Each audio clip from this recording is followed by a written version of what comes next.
Tanya for the 12th of Shevat, for a short year, a simple year,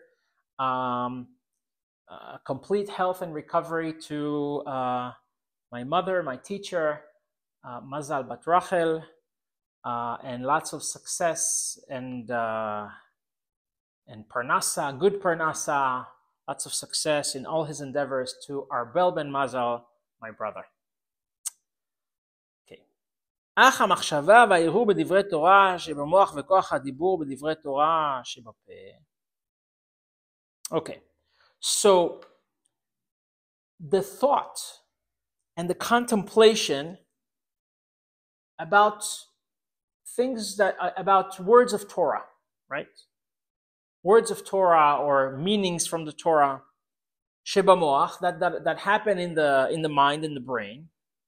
וכוח הדיבור בדברי תורה, and speech that is also done, that is also conducted according to the words of Torah, the psukim of Torah, שבפה, that you do that with the mouth, right? Speech is with the mouth. שהם לבושים הפנימיים של נפש האלוקית.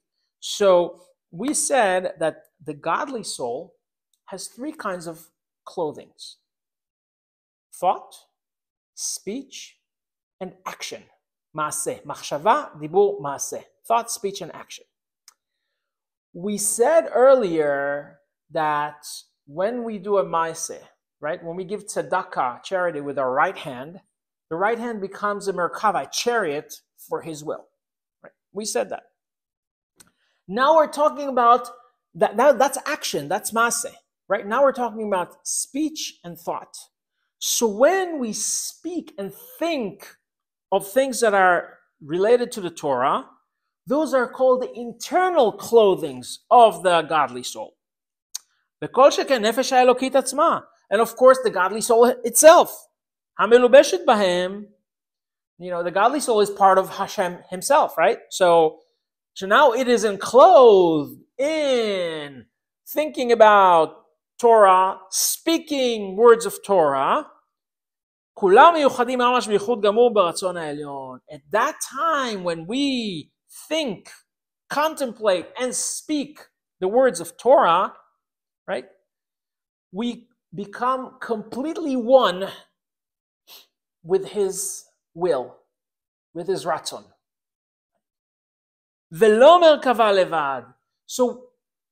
So the internal clothings of the godly soul, thought and speech, when it is thought and speech of Torah, right, we become completely one with his ratzon, with his will. And not only a chariot for it. So what's the difference between a chariot and being one with his will? A chariot is an inanimate object, right? It does exactly what you want. That's, we said we give charity, the hand does exactly what you want, that's it. It's the hand that does it. But when it's my mind and my speech that's identified with his will, that's me. I am now in oneness with him, right? So there is no really I, right? It's oneness with him, right? But that's what happens when you learn Torah, right? כי רצון העליון הוא הדבר הלכה עצמה. So his will, right, is the halacha that we're learning. The halacha that we're learning, how do we learn? We learn with our mind, we contemplate it, and we speak it, we say it out loud. שמהר"ל מדבר בה, שכל ההלכות הן פרטי המשכות פנימיות רצון העליון עצמו.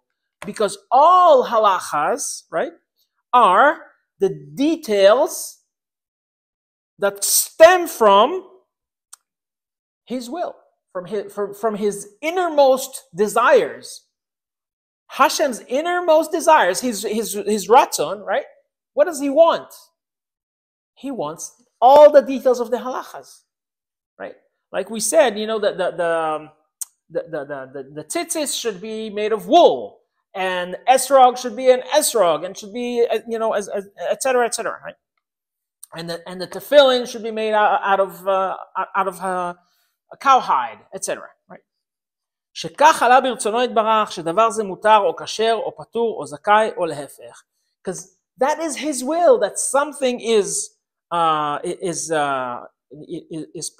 permissible as far as eating or dealing with it, or kosher, or or you're exempt from it. Or there's there are two people who came into court and they're arguing this way or that way. So one person came out, he came out and said, you don't have to pay zakai, or lehefech, right? Or you do have to pay. And so all the letters that form together, the words that form together the pesukim of the Torah, Nevi'im, and Ketuvim, all the Tanakh, right?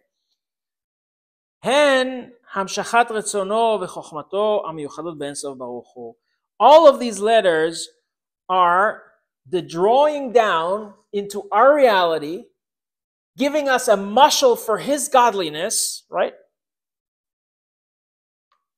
And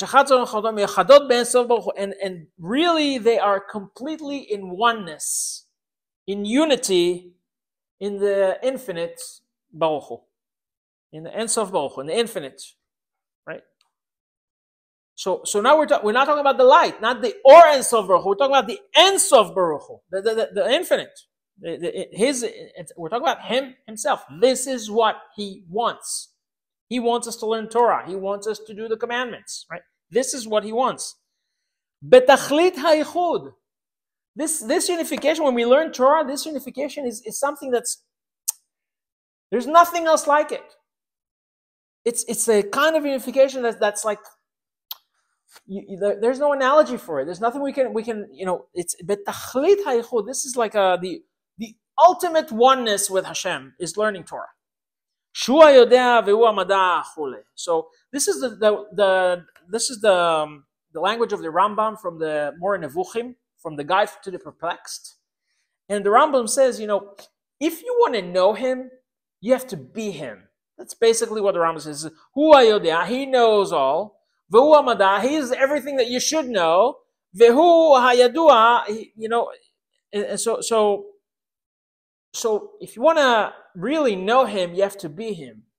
Well, if we learn Torah, we at least learn the earthly, the aspects of His will and His wisdom that pertain to our reality and how we should live.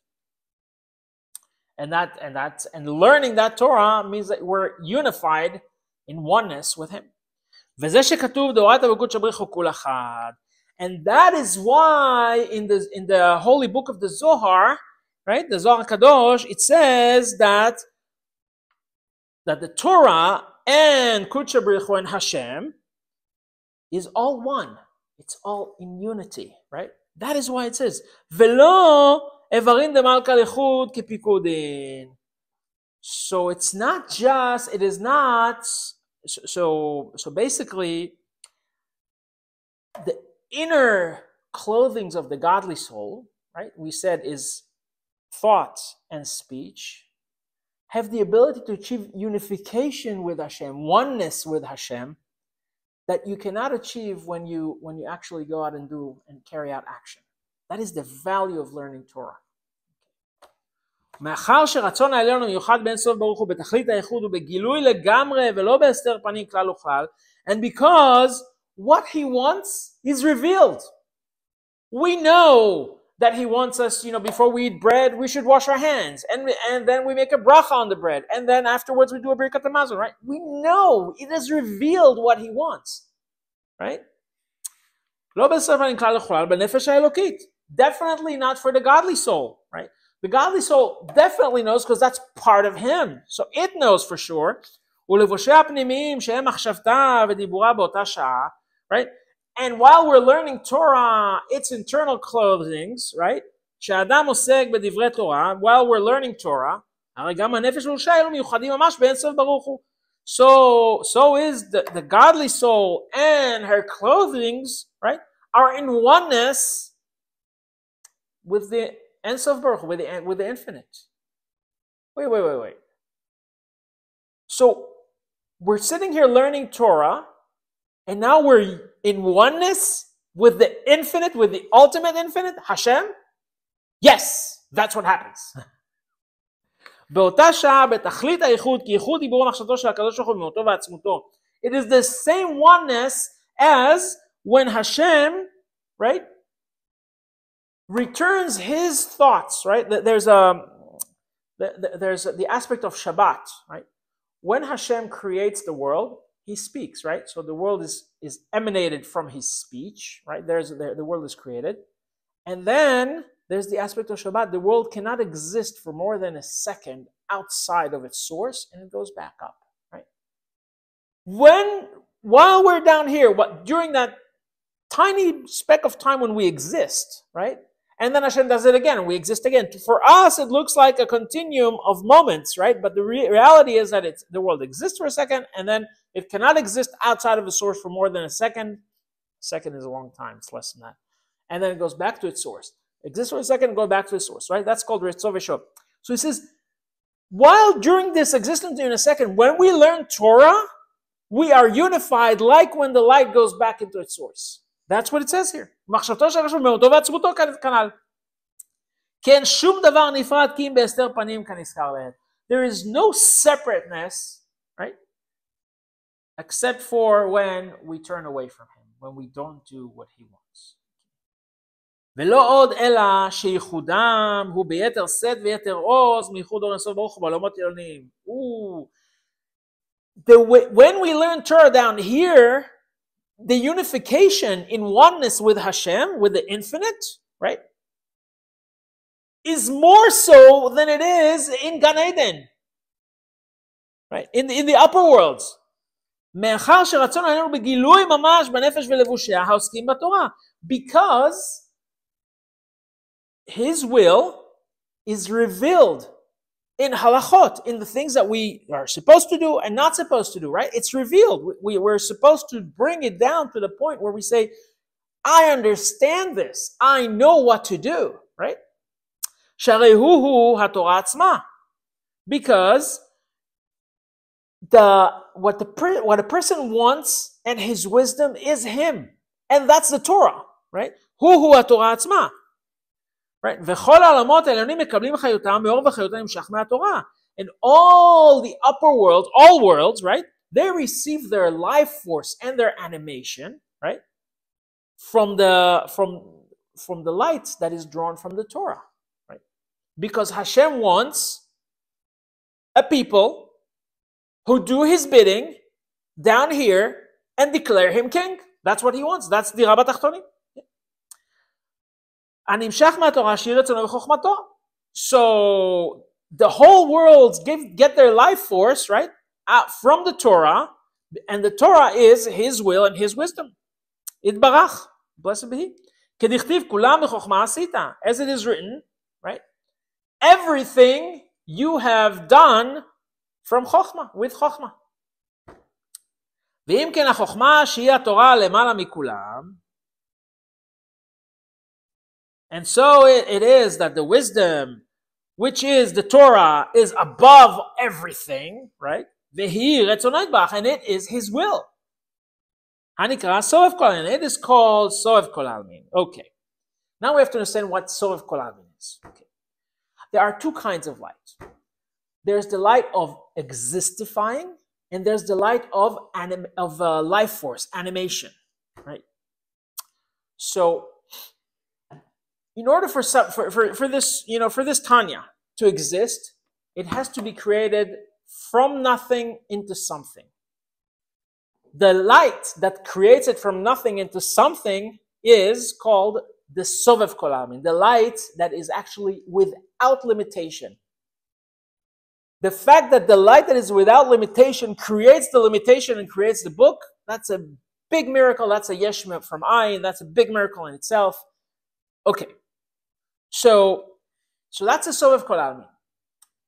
Why is this Tanya here? Because Hashem wants it so. So in the light of the Sovev Kol Almin, it's also called a keter, a crown. Why is it called a keter, a crown? Because that light has no limitations. It means that it does not fit into any pattern that is observable or tangible in our worlds. Okay. The other kind of light, the light of animation, is the light that makes up our emotions. When we're happy, when we're sad, every emotion, when we're angry, God forbid, right? Every emotion that we have, that is the light of the Memale Kol Almin, right? The Memale Kol Almin is also the light that provides nourishment to the food. If the food was only existified, it would not have nourishment. The Memale Kol Almin is the light that gives it nourishment. Okay. So we said that Ratzon in a person, when a person wants something, he moves his hand right away, right?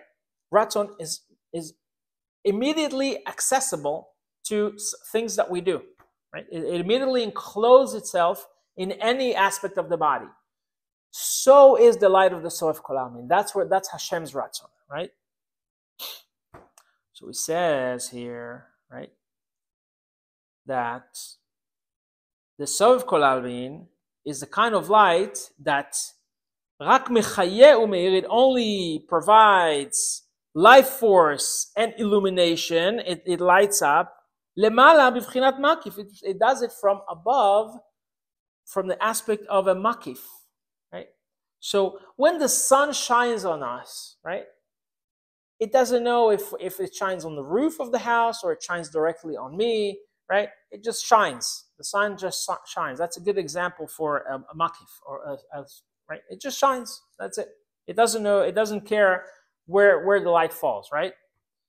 The mashal of the sun is not so good because we can feel sunlight, whereas the light of the makif we cannot feel, right? So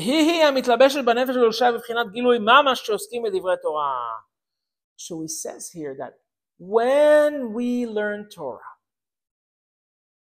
the light of the makif is enclosed in the godly soul. That's what happens. So this light that is the most profound light, the light that is an infinite light without limitations, that is the kind of light that is enclosed in us when we learn Torah. What's the rub? The rub is ve'af al gav diu lo chazi. The rub is that we don't feel it, right? I'll just learn Torah. That's it. We don't feel it, but there is an advantage there. Umishum hachi yachol isbol, and that is why we can tolerate this light. Had we felt the immensity of this light, can you imagine light with infinite energy? What would that do to a person if you felt it, right? Because we do not feel this light, we can tolerate it and we continue learning Torah, more and more and more Torah, right? Bring more light into the world, right? It is not so in the upper world, in the Gan Eden worlds, Gan Eden Tachton, Olam Yitzira, Gan Eden Elyon, the upper Gan Eden, Olam Bria, right? There, you cannot do this because you immediately see the light, and if you see the light of infinity there, you just get incinerated. You cannot do this. So this is the time and place right here in this world where the darkness of this world is actually what enables us to draw the infinite light into our souls by learning Torah and understanding what Hashem wants. So this is a Tanya portion for the 12th of Shevat, for a simple year. This lesson was dedicated for complete health and recovery for my mother, my teacher, Mazal Bat Rachel, and for good parnasa and lots of success for my brother, Arbel Ben Mazal. You should all have a wonderful day, a day filled with the light of learning Torah, the infinite light of learning Torah. We don't feel it, we don't see it, but it is there. And when Mashiach comes, hopefully soon, even today, in the next hour, we will all see that light, because that's what it means to have Mashiach here, right? It means that you can finally see that infinite light that you've been drawing during your Torah studies. Good day.